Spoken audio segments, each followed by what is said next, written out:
बलगलूला बिकमालिही कशफद्दुजा बिजमालिही हसनत जमियो खिसालिही सल्लु अलैहि वालिही। बलगलूला बिकमालिही कशफद्दुजा बिजमालिही हसनत जमियो खिसालिही सल्लु अलैहि वालिही।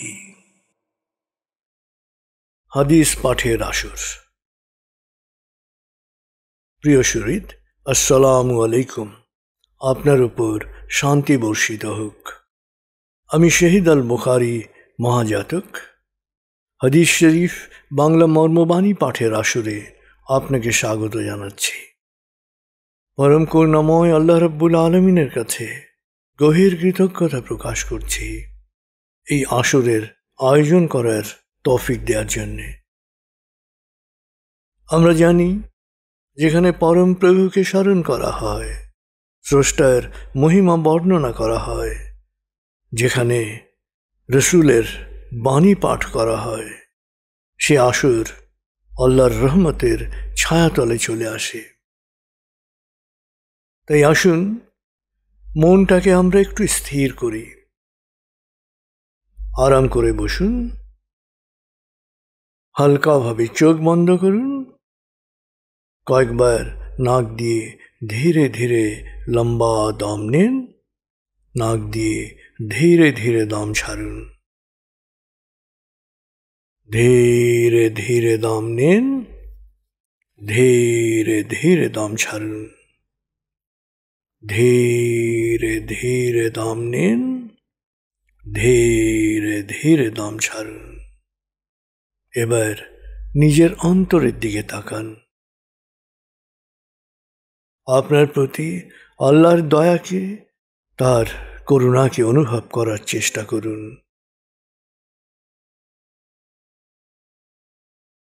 খুব ধীর লয়ে মনে মনে বলতে থাকুন, আল্লাহ আল্লাহ আল্লাহ আল্লাহ আল্লাহ আল্লাহ আল্লাহ আল্লাহ আল্লাহ আল্লাহ আল্লাহ।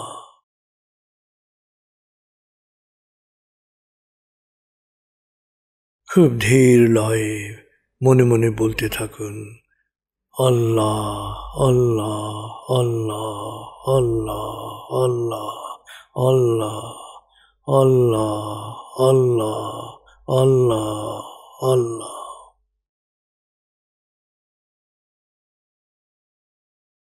আল্লাহর স্মরণ, আল্লাহর জিকির মনে সব সময় শান্তির একটা প্রবাহ নিয়ে আসে। আল্লাহ আল্লাহ আল্লাহ আল্লাহ আল্লাহ আল্লাহ আল্লাহ।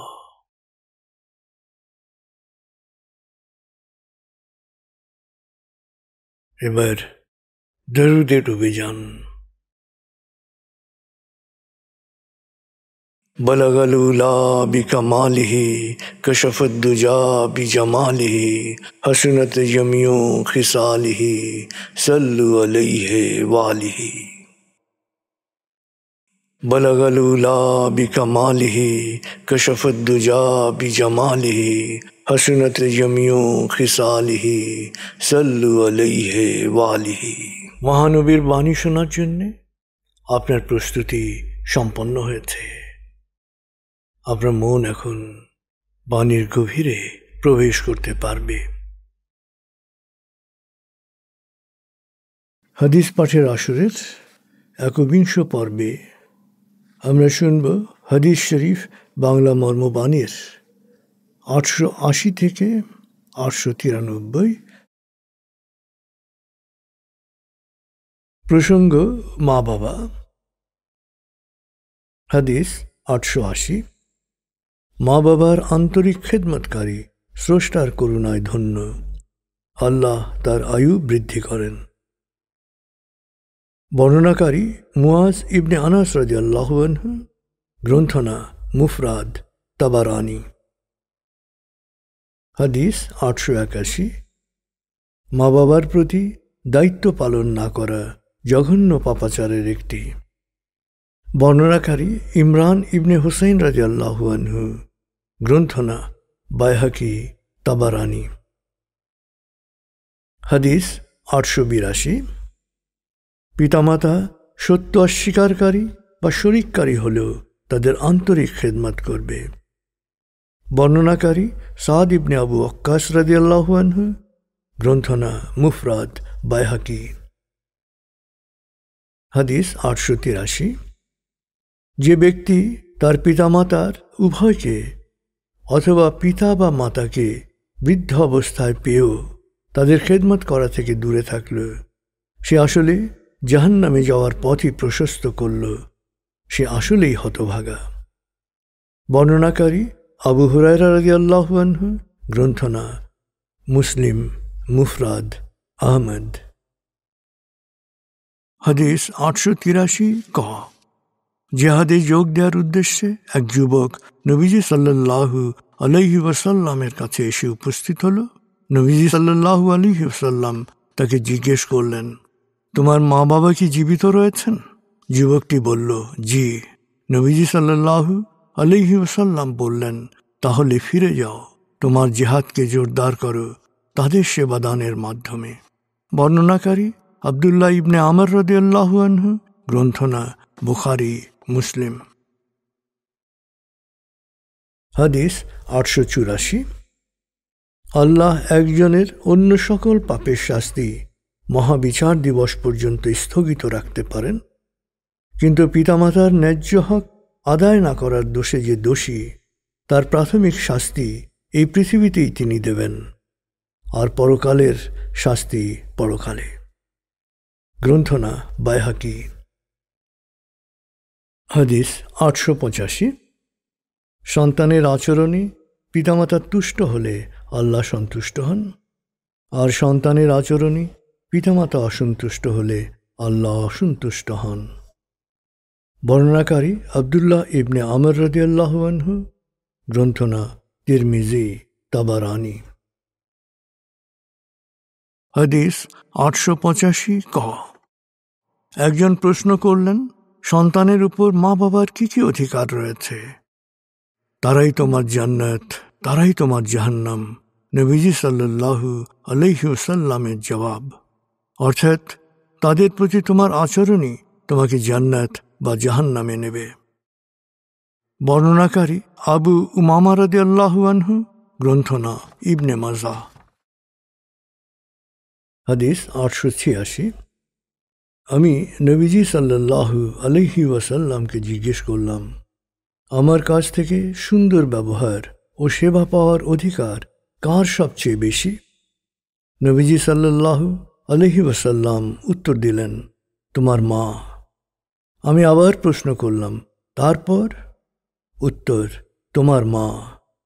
আবার প্রশ্ন করলাম, তারপর? এবারও উত্তর, তোমার মা। চতুর্থবার প্রশ্ন করলাম, তারপর কার? এবার উত্তর দিলেন, তোমার বাবা। বর্ণনাকারী মুআবিয়া ইবনে হায়দা রাদিয়াল্লাহু আনহু। গ্রন্থনা মুফরাদ তিরমিজি। হাদিস 887।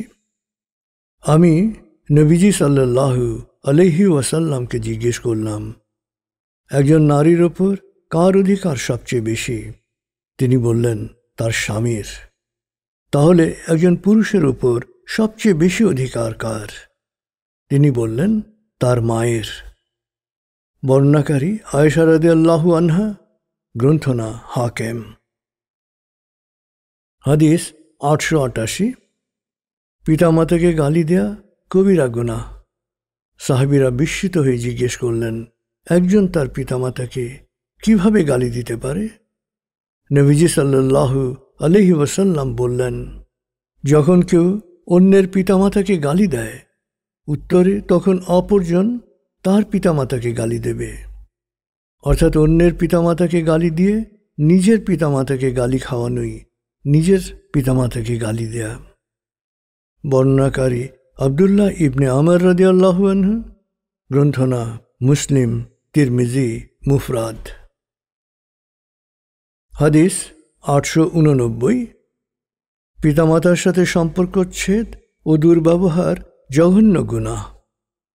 বর্ণনাকারী মুগিরা ইবনে শুবা রাদিয়াল্লাহু আনহু, গ্রন্থনা বুখারী মুসলিম। হাদিস 890। যারা পিতামাতাকে অভিশাপ দেয় তাদের উপর আল্লাহর লানত। বর্ণনাকারী আলী ইবনে আবু তালিব রাদিয়াল্লাহু আনহু, গ্রন্থনা মুসলিম, নাসাই, মুফরাদ।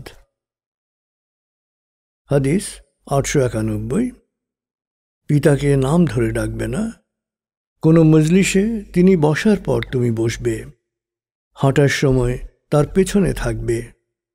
তবে 3টি ক্ষেত্রে আগে যাওয়া যাবে: 1, উঁচু স্থান থেকে নিচে নামার সময়; 2, অন্ধকার রাতে পথ চলার ক্ষেত্রে; 3, অপরিচিত স্থানে পথ প্রদর্শক হিসেবে।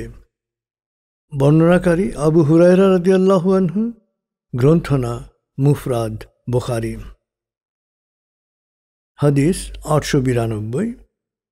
পিতার প্রিয়জনদের সাথে সুসম্পর্ক বজায় রাখা উত্তম সাদাকা ও তার প্রতি সন্তানের কর্তব্য পরায়ণতার সর্বোচ্চ মানদণ্ড। বর্ণনাকারী আবদুল্লাহ ইবনে ওমর রাদিয়াল্লাহু আনহু, গ্রন্থনা মুসলিম, মুফরাদ। হাদিস 892 ক। একজন এসে বলল, হে আল্লাহর রাসূল, আমি গুরুতর পাপ করে ফেলেছি, কিভাবে আমার পাপ মোচন হবে? তোমার মা আছেন? নবীজির প্রশ্ন। লোকটির জবাব, না। তোমার খালা আছেন? লোকটি বলল, জি আছেন। নবীজি সাল্লাল্লাহু আলাইহি ওয়াসাল্লাম বললেন, তাহলে যাও তার সেবা করো। বর্ণনাকারী আবদুল্লাহ ইবনে ওমর রাদিয়াল্লাহু আনহু, গ্রন্থনা তিরমিজি। হাদিস 893। পিতামাতার মৃত্যুর পর তাদের খেদমত করার উত্তম উপায় হচ্ছে: 1, তাদের জন্য দোয়া করা; 2, সাদাকা বা দানের মাধ্যমে তাদের জন্য ক্ষমা প্রার্থনা করা; 3, তাদের দায় দেনা শোধ করা ও সকল প্রতিশ্রুতি পালন করা; 4, তাদের বন্ধু বান্ধব আত্মীয় স্বজনকে সম্মান করা ও যোগাযোগ রক্ষা করা। বর্ণনাকারী আবু সাঈদ রাদিয়াল্লাহু আনহু, গ্রন্থনা আবু দাউদ, মুফরাদ, হাকিম। প্রিয় শরীদ, হাদিস শরীফ বাংলা মারওয়ানি থেকে মা বাবার খেদমত করার গুরুত্ব এবং তাদের প্রতি করণীয় বর্জনীয় সম্পর্কিত হাদিসের একটি গুচ্ছ আমরা মনোযোগ দিয়ে শুনেছি। আসলে শুধু হাদিস নয়, কোরআনেও আল্লাহ স্বয়ং মা বাবার প্রতি কৃতজ্ঞ হওয়ার নির্দেশ দিয়েছেন। সূরা লোকমানে আল্লাহ তাআলা বলেন, আমি তো সবাইকে তার মা বাবার সাথে সদাচরণের নির্দেশ দিয়েছি। মা কষ্টের পর কষ্ট স্বীকার করে সন্তানকে গর্ভে ধারণ করে আর তাকে বুকের দুধ ছাড়াতে লাগে পুরো 2 বছর। অতএব আমার প্রতি ও তোমার মা বাবার প্রতি কৃতজ্ঞ হও। আল্লাহ শুধু আল্লাহর প্রতি কৃতজ্ঞ নয়, মা বাবার প্রতি কৃতজ্ঞ হওয়ার নির্দেশ দিয়েছেন, যে মা বাবার প্রতি কৃতজ্ঞ হতে হবে। আসল সত্য হচ্ছে, মা বাবার বৃদ্ধ বয়সে তাদের জন্য আমরা যাই করি না কেন, আমাদের বেড়ে ওঠায় তাদের যে ত্যাগ, সেই ত্যাগের বিন্দু মাত্র শোধ হবে না। কারণ তাদের লালন পালন ছাড়া, তাদের আদর যত্ন ছাড়া, শিশু অবস্থা থেকে কৈশোর বা তারুণ্যে পৌঁছা কোনো ভূমিষ্ঠ শিশুর পক্ষেই সম্ভব হতো না। আজকে আপনার যে অবস্থান, এই অবস্থানে পৌঁছার পেছনে তাদের যে ঋণ, এই ঋণ আপনি কখনো শোধ করতে পারবেন না। প্রখ্যাত মুহাদ্দিস আবদুল্লাহ ইবনে ওমর রাদিয়াল্লাহু আনহু একবার দেখলেন যে এক ইয়েমেনি যুবক তার মাকে পিঠে তুলে কাবা তওয়াফ করছে আর উচ্চস্বরে বলছে, আমি আমার মায়ের বিনম্র উট। অন্য উট আতঙ্কিত হতে পারে, কিন্তু আমার কোনো ভয় বা আতঙ্ক নাই। কিছুক্ষণ পর যুবক আবদুল্লাহ ইবনে ওমরের কাছে এসে তাকে জিজ্ঞেস করল, আপনি কি মনে করেন আমি তার ঋণ শোধ করতে পেরেছি? আবদুল্লাহ ইবনে ওমর বললেন, তোমাকে জন্ম দেওয়ার সময় মায়ের একটা আর্তনাদও তুমি শোধ করতে পারোনি। আসলে সন্তানের লালনে মা বাবার যে ত্যাগ, এই ত্যাগের কারণে পৃথিবীর প্রতিটি ধর্ম মা বাবার প্রতি যথাযথ যত্ন নেওয়ার গুরুত্ব আরোপ করেছে। মা বাবার প্রতি সদাচরণকে একটা চমৎকার গুণ হিসেবে আখ্যায়িত করেছে।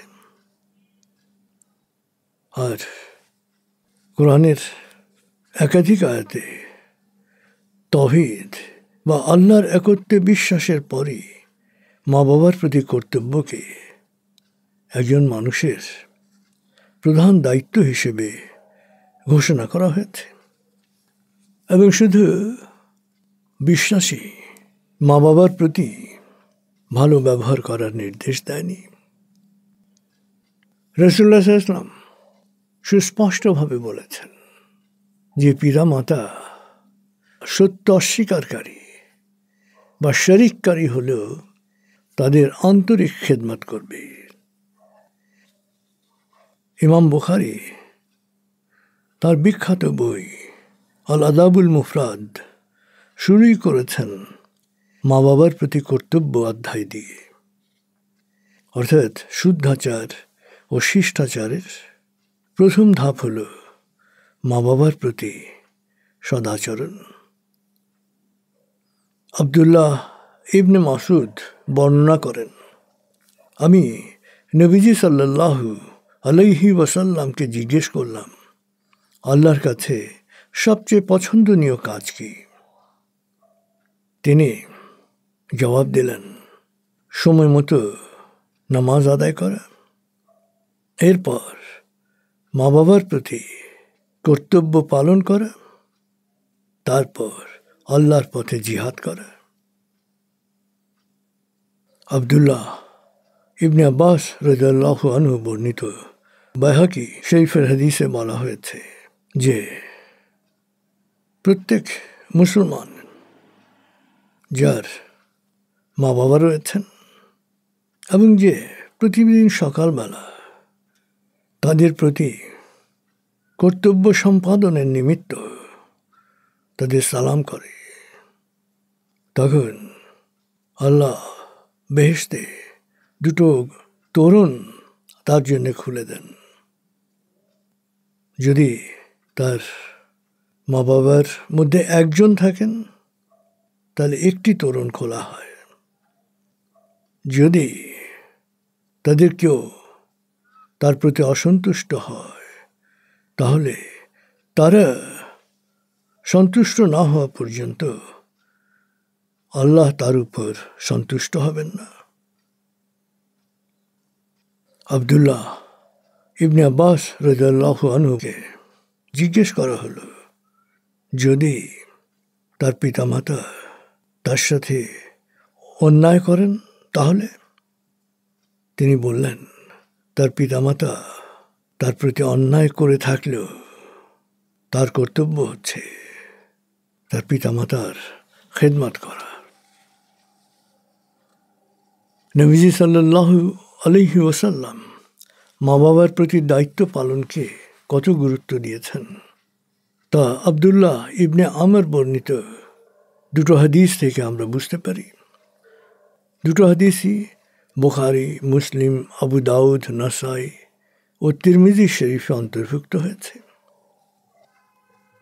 একদিন এক যুবক মা বাবাকে ক্রন্দনরত অবস্থায় রেখে নবীজির কাছে হিজরত করার শপথ নেওয়ার জন্যে এলো। নবীজি তাকে বললেন, তুমি তোমার মা বাবার কাছে ফিরে যাও, যেরকম তাদেরকে কাঁদিয়েছ একইভাবে তাদের মধ্যে হাসি এবং আনন্দ ছড়িয়ে দাও। আরেকবার জিহাদে যোগ দেওয়ার উদ্দেশ্যে এক যুবক নবীজির কাছে এসে উপস্থিত হল। নবীজি সাল্লাল্লাহু আলাইহি ওয়াসাল্লাম তাকে জিজ্ঞেস করলেন, তোমার মা বাবা কি জীবিত রয়েছেন? যুবকটি বলল, জি। নবীজি সাল্লাল্লাহু আলাইহি ওয়াসাল্লাম বললেন, তাহলে ফিরে যাও এবং তোমার জিহাদকে জোরদার করো তাদের যথাযথ সেবাদানের মাধ্যমে। মা বাবার প্রতি আমাদের আচরণ কেমন হওয়া উচিত? সূরা বনী ইসরাঈলে আল্লাহ তাও নির্দেশ দিচ্ছেন যে তোমার জীবদ্দশায় তাদের একজন বা উভয়ই যদি বার্ধক্যে উপনীত হয়, তবুও তাদের ব্যাপারে আহ করো না, তাদের ধমক দিও না বা অবজ্ঞা করো না। তাদের সাথে আদবের সাথে কথা বলো, শ্রদ্ধা ভরা দৃষ্টিতে মমতার ডানা মেলে ছায়ার মতো আগলে রাখো এবং সব সময় তাদের জন্য দোয়া করো, হে আমার প্রতিপালক, আমার মা বাবা শৈশবে যে মমতায় আমাকে লালন করেছেন, তুমিও তাদের উপর সেরূপ করুণা বর্ষণ করো।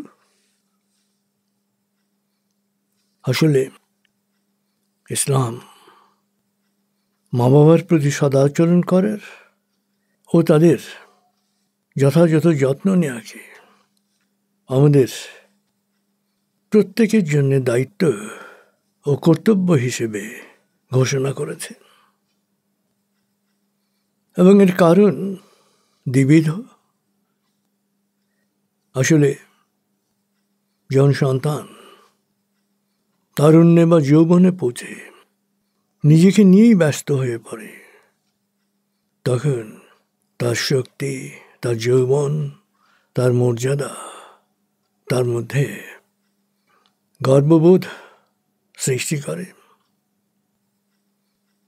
এবং এই গর্ববোধ খুব সহজেই তার মা বাবার প্রতি কর্তব্যে অবহেলার কারক হতে পারে। অনেকে নিজের মা বাবার জন্য খরচ করার ব্যাপারে নিদারুণ কৃপণতার পরিচয় দেয়, আর মা বাবার সাথে অসদাচরণ, দুর্ব্যবহার, এটা এখন কোনো বিরল ঘটনা নয়। অতএব মনে রাখতে হবে, যিনি মা বাবার সাথে দুর্ব্যবহার করবেন, মা বাবার যে ন্যায্য হক, ন্যায্য অধিকার, সে অধিকার থেকে বঞ্চিত করবেন, তিনি শুধু তার পরকালকেই ধ্বংস করবেন না, প্রাথমিক শাস্তি তাকে এই পৃথিবীতেই পেয়ে যেতে হবে। দ্বিতীয়ত, নিজের মা বাবার প্রতি কর্তব্য পালনে যার মধ্যে অনীহা বা অবহেলা থাকবে, সে আসলে কখনো সমাজের প্রতি তার দায়িত্ব, কর্তব্য পালন করতে পারবে না। ফলে মা বাবার প্রতি অবহেলাকারী কখনো সমাজের অন্যদের প্রতি সমমর্মী হতে পারে না। এবং এই জন্যেই সমমর্মী সমাজ গড়ার জন্যে, শান্তিপূর্ণ সমাজ গড়ার জন্যে নবীজি মা বাবার প্রতি কর্তব্য পালন করাকে এত গুরুত্ব দিয়েছেন। আর বাস্তব সত্য হচ্ছে, মা বাবার সাথে আপনি যে আচরণ করবেন, সেই আচরণের প্রতিফলনই ঘটবে আপনার জীবনের। ভালো আচরণ, ভালো প্রতিফলন, মন্দ আচরণ, মন্দ প্রতিফলন। আসলে আপনার সন্তান আপনার সাথে সেই আচরণই করবে আপনাকে আপনার মা বাবার সাথে যে আচরণ করতে দেখবে। একটা ছোট্ট ঘটনা দিয়ে বিষয়টিকে আরো সুন্দরভাবে আমরা ব্যাখ্যা করতে পারি। এক ক্লাস 2 ছাত্র স্কুল থেকে ফিরে এসে দেখে ঘরের দরজা বন্ধ, ঘরে কেউ নেই। সে দরজার সামনে দাঁড়াতেই পাশের প্রতিবেশী খালা তাকে ডেকে নিল। তাকে বলল যে তোমার দাদি মারা গেছেন, তোমার বাবা দাদির লাশ নিয়ে বাড়ি গেছেন, তোমার বাবা না আসা পর্যন্ত তুমি আমাদের বাসাতেই থাকবে। তার বাবার যাওয়ার কারণ ছিল যে তার দাদি শেষ ইচ্ছা পোষণ করেছিল যে তার দাদার কবরের পাশেই যেন তাকে কবর দেয়া হয়। তো বাবা লাশ নিয়ে সদরঘাট, ঢাকার ঘটনা, সদরঘাট গিয়েছেন। এখন থেকে অনেক বছর আগের ঘটনা। তখন নৌকাই ছিল বাহন। কোনো নৌকাই লাশ নিয়ে যেতে রাজি হলো না। এক নৌকা রাজি হলো, কিন্তু বলছে সে নৌকা বাইতে পারবে না। তার বাবা মাঝিকে বসিয়ে রেখে নিজে কয়েক ঘন্টা নৌকা বেয়ে গ্রামের বাড়িতে পৌঁছলেন এবং মাকে তার বাবার কবরের পাশে কবর দিয়ে ফিরে এলেন একদিন পরে। এই শিশুটির অভিমান ছিল যে তাকে রেখে বাবা চলে গেছেন, কিন্তু সেই শিশু বয়সী তার মনে এই ঘটনার ছাপটা খুব গভীরভাবে পড়ে এবং সে এই ঘটনা নিয়ে গর্ববোধ করে যে তার বাবা কয়েক ঘন্টা নৌকা বেয়ে তার দাদিকে তার দাদার কবরের পাশে কবর দিয়েছে। এবং শিশু বয়স থেকে সে দেখত যে তার বাবা তার দাদিকে কত আদর যত্ন করত। শিশু বড় হলো, তার বাবা বৃদ্ধ হলেন, কিন্তু ওই যে স্মৃতি, সেই স্মৃতি শিশুর মনে সবসময় ছিল এবং সেও তার বাবা মায়ের যত্ন করতে কখনো কোনো অবহেলা করেন নাই। আসলে আজকে আপনার সন্তান আপনার মা বাবার প্রতি আপনার করা আচরণগুলোকেই মনে রাখবে, আপনার কথা নয়। এবং আপনি যেরকম আচরণ করবেন আপনি নিশ্চিত থাকতে পারেন যে কোনো অবহেলা, যে কোনো দুর্ব্যবহার, তাদের প্রতি যে কোনো অবিচার, যে কোনো অন্যায়, এটার সাজা, এটার শাস্তি একটি অংশ আপনার জীবদ্দশাতেই আপনি ভোগ করবেন। পরম করুণাময় সবাইকে মা বাবার যথাযথ যত্ন নেওয়া, মুরব্বীদের যথাযথ যত্ন নেওয়ার তৌফিক প্রদান করুন। প্রিয় শরীর, এবার একটু সময় নিন, মা বাবাকে অনুভব করুন। ছোটবেলায় মা বাবার কোনো ঘটনা কি মনে পড়ে আপনার? ফিল করুন যে যখন আপনি নিজে খেতে পারতেন না, যখন হাঁটতে পারতেন না, যখন চলতে পারতেন না, যখন কাপড় নষ্ট করে ফেললো, কাপড় ভিজিয়ে ফেললো, সেটা আপনি সরাতে পারতেন না। সেই সময়ের সেই দৃশ্যগুলো মানুষ চোখে কল্পনা করার চেষ্টা করুন। আপনার মা বাবা যদি জীবিত থাকেন তাহলে খেয়াল করুন যে আপনি সেই মমতায় তাদেরকে লালন করছেন কিনা। যদি যত্ন নিয়ে থাকেন, যদি সুন্দর আচরণ করে থাকেন, আল্লাহর শুকরিয়া আদায় করুন, আপনি ভাগ্যবান। আর যদি কোথাও ত্রুটি থাকে, ভুল থাকে, শুধরে নিন। মানুষ যে কোনো জায়গা থেকে শুধরে নিতে পারে, যে কোনো অবস্থা থেকে ভালো জীবন, সুন্দর জীবন, চমৎকার জীবন, সার্থক জীবন, আলোকিত জীবন শুরু করতে পারে। এবং সেটা শুরু হোক মা বাবার প্রতি সম্মানজনক আচরণ এবং তাদের সুন্দর যত্ন নেয়ার মাধ্যমে।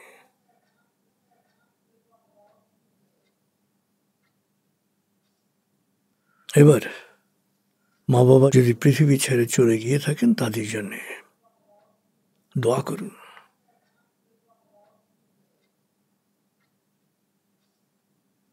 এবার নিজের জন্যে বা প্রিয়জনের জন্যে কোনো বিশেষ প্রার্থনা থাকলে সময় নিয়ে সেই প্রার্থনায় মনোযোগ দিন।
এবার আল কোরআনের দোয়ায় মনোনিবেশ করুন।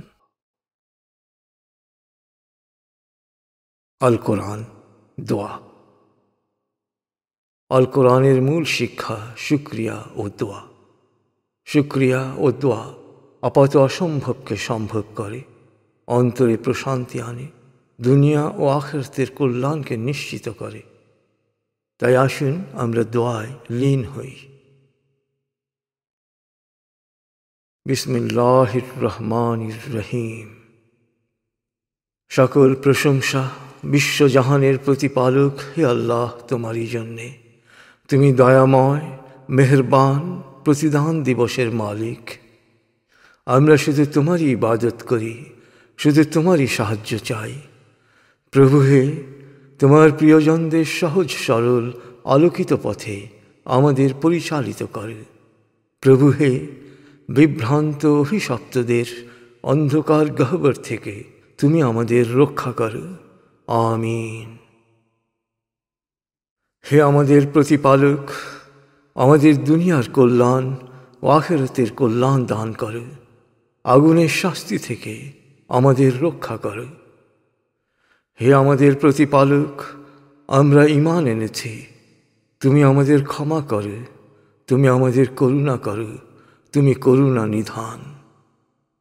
হে আমাদের প্রতিপালক, সরল পথ প্রদর্শনের পর তুমি আমাদের অন্তরকে সকল প্রকার সংশয় ও বিভ্রান্তি থেকে মুক্ত রাখো। তোমার রহমতের ছায়ায় আমাদের রাখো। নিশ্চয়ই তুমি বেহিসাব দানকারী। হে আমাদের প্রতিপালক, প্রতিদান দিবসে আমাকে, আমার মা বাবাকে এবং সকল বিশ্বাসীকে তুমি ক্ষমা করে দিও। হে আমাদের প্রতিপালক, আমাকে জ্ঞান দান করো। হে আমার প্রতিপালক, আমার মা বাবা শৈশবে যে মমতায় আমাকে লালন করেছেন, তুমিও তাদের উপর সেরকম করুণা বর্ষণ করো। হে আমাদের প্রতিপালক, আমরা আমাদের নিজেদের ওপরে জুলুম করেছি। তুমি ক্ষমা না করলে, দয়া না করলে আমরা ধ্বংস হয়ে যাব। হে আমাদের প্রতিপালক, আমরা একজন আহ্বানকারীর আহ্বানে সাড়া দিয়ে তোমার প্রতি ঈমান এনেছি। অতএব তুমি আমাদের সকল গুনাহ মাফ করো, সকল দোষ ত্রুটি মুক্ত করো এবং সৎকর্মশীলদের কাতারে আমাদের শেষ পরিণতি দাও। হে আমাদের প্রতিপালক, আমাদের সবর ও দৃঢ়তা দান করো, অবিশ্বাসীদের বিরুদ্ধে আমাদের সাহায্য করো। প্রভু হে, শয়তানের কুপ্ররোচনা থেকে আমি তোমার আশ্রয় প্রার্থনা করছি। প্রভু হে, শয়তানকে আমার থেকে দূরে রাখো। হে পরওয়ারদিগার, আমাদের এবং বিশ্বাসী অগ্রণীদের ক্ষমা করো। বিশ্বাসীদের ব্যাপারে সকল প্রকার হিংসা বিদ্বেষ থেকে আমাদের অন্তরকে মুক্ত রাখো। আমি আশ্রয় গ্রহণ করছি প্রভাতের স্রষ্টার, আশ্রয় গ্রহণ করছি তার সৃষ্টির অনিষ্ট থেকে, রাতের অন্ধকারের অনিষ্ট থেকে, গ্রন্থিতে ফুৎকার দানকারী ডাইনীদের অনিষ্ট থেকে, হিংসুকের হিংসার অনিষ্ট থেকে, মানুষের অন্তরে গোপনে কুমন্ত্রণা দানকারী জিন ও মানুষের কুমন্ত্রণার অনিষ্ট থেকে, মানুষের অধিপতি, মানুষের উপাস্য, মানুষের প্রতিপালকের নিকট আমি আশ্রয় গ্রহণ করছি। প্রভু হে, তুমি ছাড়া কোনো উপাস্য নাই। তুমি মহাপবিত্র, আমি পাপী, আমি গুনাহগার, আমায় ক্ষমা করো। হে আমাদের প্রতিপালক, তুমি আমাদের এই কাজ কবুল করো। নিশ্চয়ই তুমি সব শোনো, সব জানো। প্রভু হে, আমাকে প্রজ্ঞা দান করো এবং সৎকর্মশীলদের সাথে সংঘবদ্ধ করো। প্রভু হে, আমাকে জালেমের হাত থেকে রক্ষা করো। হে আমার প্রতিপালক, তুমি আমাকে ও আমার সন্তানদেরকে নামাজ কায়েমকারী হিসেবে প্রতিষ্ঠিত করো। প্রভু হে, আমাদের দোয়া কবুল করো।